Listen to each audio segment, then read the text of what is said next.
ഒരു മുംബൈയിലെ നിങ്ങൾ എൻ്റെ അമ്മയാണ് വൈജയന്തിയോട് സത്യം വെളിപ്പെടുത്തി അലീന. അങ്ങനെ പ്രിയ പ്രേക്ഷകരെ, കൂട്ടുകാരെ, ബാലചന്ദ്രൻ നാളെ തിരികെ എത്തുകയാണ് നമ്മുടെ കിടപ്പാട്ടൂർ വീട്ടിലേക്ക്.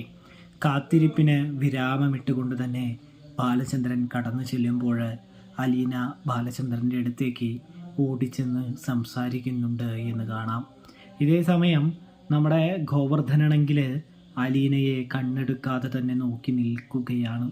അലീനയുടെ ഓരോ പ്രവൃത്തിയും ഓരോ നീക്കങ്ങളും ഓരോ ചുവടുകളും ഗോവർദ്ധൻ നോക്കി നിൽക്കുന്നു.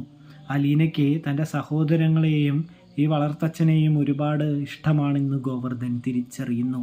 അച്ഛാ, യാത്രയൊക്കെ എങ്ങനെയുണ്ടായിരുന്നു? കുഴപ്പമൊന്നുമില്ലല്ലോ അല്ലേ എന്ന് ചോദിക്കുന്നത് കാണാം.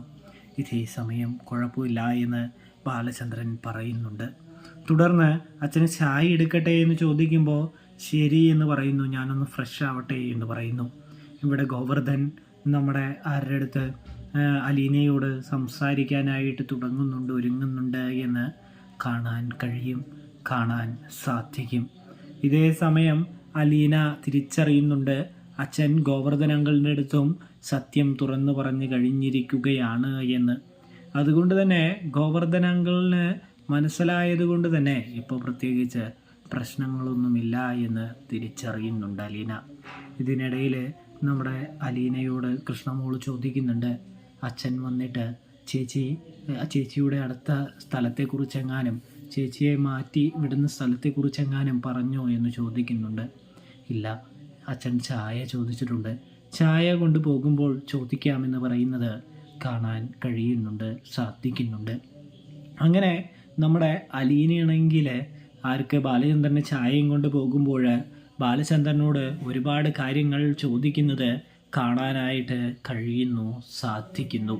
ഇതേ സമയം ബാലചന്ദ്രനാണെങ്കിൽ അലീനയോട് പറയുന്നുണ്ട്, നീ പോകാനായിട്ട് പോകുന്നത് ഒരു സുരക്ഷയടങ്ങിയ ഏറ്റവും നിന്നെ സംരക്ഷിക്കുമെന്ന് തോന്നുന്ന ഒരു സ്ഥലത്തേക്ക് തന്നെയാണ്. അതിന് കുറച്ചുകൂടി സമയമെടുക്കും. ആ സമയമെടുത്തു കഴിയുമ്പോൾ അയാൾ തന്നെ നിന്നെ കൊണ്ടുപോകാനായിട്ട് ഇവിടേക്ക് കടന്നു വരുമെന്ന് പറയുന്നത് കാണാനായിട്ട് സാധിക്കുന്നുണ്ട്. രക്ഷ എവിടേക്കാ ഒന്ന് പറഞ്ഞൂടെ എന്ന് ചോദിക്കുമ്പോൾ അതിനുള്ള സമയം ഇതുവരെയും ആയിട്ടില്ല, സമയമാകുമ്പോൾ ഞാൻ നിന്നോട് പറയാമെന്ന് പറഞ്ഞില്ലേ അലീനെ, പിന്നെയും ഇതിനെക്കുറിച്ച് ചോദിക്കുന്നത് എന്തിനാണ് എന്ന് ബാലചന്ദ്രൻ ചോദിക്കുന്നു.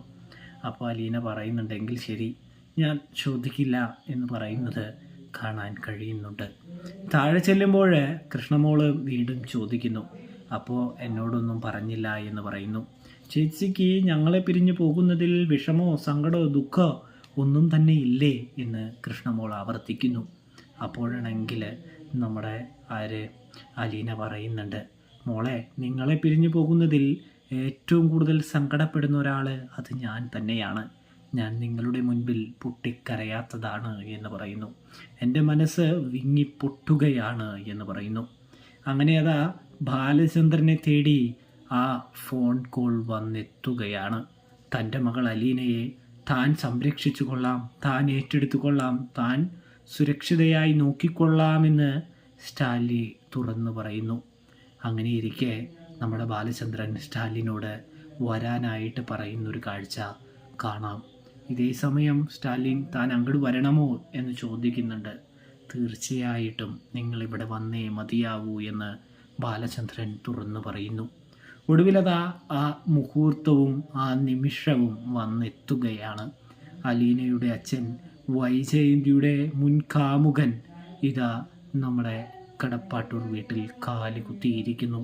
അലീനയും അച്ഛനും മുഖാമുഖം കാണുന്നതിലുപരി എല്ലാവരോടും യാത്ര പറഞ്ഞ് മടങ്ങുന്ന അലീനയാണെങ്കിൽ തനിക്ക് ഒരാളെയും കൂടി കാണാനുണ്ടെന്ന് പറഞ്ഞുകൊണ്ട് കൊല്ലപ്പള്ളിയിലേക്ക് പോകുന്നൊരു കാഴ്ച കാണാൻ സാധിക്കുന്നുണ്ട്. അങ്ങനെ കൊല്ലപ്പള്ളിയിൽ ചെന്ന് കഴിയുമ്പോൾ നമ്മുടെ വൈജയന്തിയുടെ മുഖത്ത് നോക്കിക്കൊണ്ട് അലീന പറയുകയാണ്, അതായത് നിങ്ങൾ 23 വർഷം മുമ്പ് പ്രസവിച്ച് ഉപേക്ഷിച്ച നിങ്ങളുടെ മകളാണ് ഞാനെന്ന്. ഇതേ സമയം വൈജയന്തി ഞെട്ടിപ്പോവുകയാണ് പ്രേക്ഷകരെ, പ്രിയ കൂട്ടുകാരെ. അപ്പോൾ റിവ്യൂ ഇഷ്ടപ്പെട്ടാൽ ചാനൽ മറക്കാതെ സബ്സ്ക്രൈബ് ചെയ്ത് സപ്പോർട്ട് ചെയ്യാനായിട്ട് ശ്രദ്ധിക്കണേ. തെറ്റുകുറ്റങ്ങളുണ്ടെങ്കിൽ ക്ഷമിക്കാനായിട്ടും ശ്രദ്ധിക്കണേ കൂട്ടുകാരെ, പ്രേക്ഷകരെ. അപ്പോൾ എല്ലാവർക്കും താങ്ക്സ് ഫോർ വാച്ചിങ്.